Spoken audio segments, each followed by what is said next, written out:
স্যারে এতগুলো পড়া দিছে। স্যারে কইছে যদি পড়া না পারি তাহলে নাকি আমার বেঞ্চের উপর কান ধরে দাঁড় করে রাখবো। এর লেগে ভাবলাম আজকে স্কুল না যা তোমাকে পানিতে নেমে মাছ ধরবো। তোমার বাপের কানে যদি এই খবর যায় আমার তো খবর বানাই দিবে একবারে। তাদের যাও। আমি কইছি স্কুলে যাবো না। আরে কি করতেছ তুমি? এই আরে নাই বলা। কেন আপনি কি করবা? তুমি দেখবা? দেখাও কি করবা। এই কানো দেখো একবার কামা দিল মানু।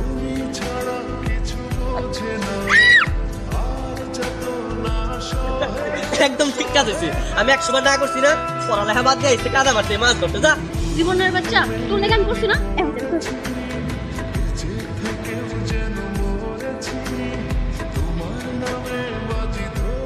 কিরে তোর এই অবস্থা কেন?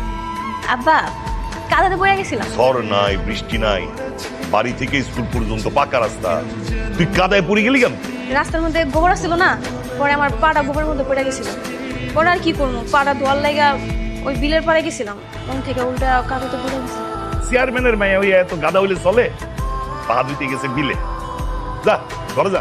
কইতে না কইতে আজকে স্কুল ফাঁকি দেয় বসে। আজকে ওরা উচিত শিখা দিচ্ছি। কি ব্যাপার, তুমি হাতে লাঠি নিয়ে দাঁড়ায় আছো কেন? পিডামু ইদানিং বেশি বার বাসস না? আচ্ছা তোর একদিন কি আমার একদিন খারাপ। আলাপ খেতের মধ্যে দৌড়ি করো না, আমি কিন্তু পড়ে যাবো। লাঠি পালাও। খারাপ কইতাছি। আরে লাঠি পালাও। লাডি ফালামু মানে এই আল্লাহ রে। ওর আজকে কইছি পিডামু মানে পিডামু খারা। ও মা গো। এবার ঠিক হইছে তো, উচিত ঠিক হইছে এবার। হার আজকে তোর তোর খবর আছে। খারাপ খারাপ কইতাছি। ও বাবা, ও মা রে, ও মা, পাড়া বুঝে গেল রে। এই তোর তো এখন মারলামই না আমি। হ্যাঁ একটু নাটক করতেছিস তুই। আমি পড়ে গেছি না, পড়ে গেলে তো পায়ে কি ব্যথা পাওয়া লাগবে। এখন এই পাওয়ালে আমি বাইরে যাবো কেমনে? তুমি যদি কোলে করে নিয়ে যাও তাহলে তোমার পায়ে ব্যথা থাকবে। আসো নাই। আমার তো মাথা খারাপ হয়ে গেছে, মাথা নষ্ট হয়ে গেছে না, তোমার কোলে করে নিয়ে যাবো। এলাকার মানুষ দেখে কি ভাব? তাইলে আমি এখন বাড়ি যাবো কেমনে? তোমার লাগেই তোমার এই অবস্থা হইলো। মালিশ করে দিই।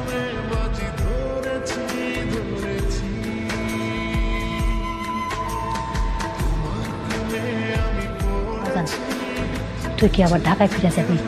আমার তো কোনো সমস্যা গেছে না। এই যে আমি যে তোমার লগে আছি, তোমার লগে থেকে দুইটা ডাইল ভাত খেতে পারতেছি, এটাই তো আমার শান্তি। আমি ঢাকা থেকে যেটা পারতাম তো। ডাল ভাত লাগে গরম গরম খাসি মাংস দিয়ে একটু খাও, এটা দেখবে আরো বেশি শান্তি পাবো। এই তুমি তুমি যাকে এত রাইট করে আমাকে বাড়িতে এসো কে? মা ওরা একটু বুঝো তো, এই রাইট করে আমাকে বাড়িতে এসে কেউ যদি দেখে মাঝে কি ভাববো কত? দেখো আমি কি কারো ভয় পাই নাকি? মা ওরা তুমি না যাইতে কত, তাছাড়া যদি কোনোভাবে জানে মায়ের কিন্তু আমি খাবো না, মায়ের কিন্তু ডরেই দিই। ও তাই তো, মা অনেক রাইত হয়েছে, যা তুই বাড়িতে যা। ওই দেখ দেখ, জীবন আইতেছে। জীবন খারাপ না। এই কি হইছে? কেউ না এদিকে এসে কখন থেকে একলা একলা দোল খাইতেছি, তুমি একটু দোল দিয়া যাও।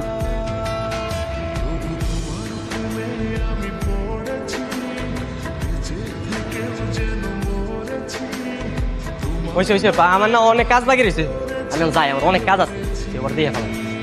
এই এত ভয় পাও কেন? মানুষ দেখলে দেখুক আমি যে তোমার অনেক ভালোবাসি। এটাই তো সবচেয়ে বড় ভয়। তোমার বাপ যদি শুনে কখনো তোমার লাগে আমার বিয়া দিব না, বুঝছো? এটা তুমি মনে রাখো, লেখা রাখো তুমি খাতায়।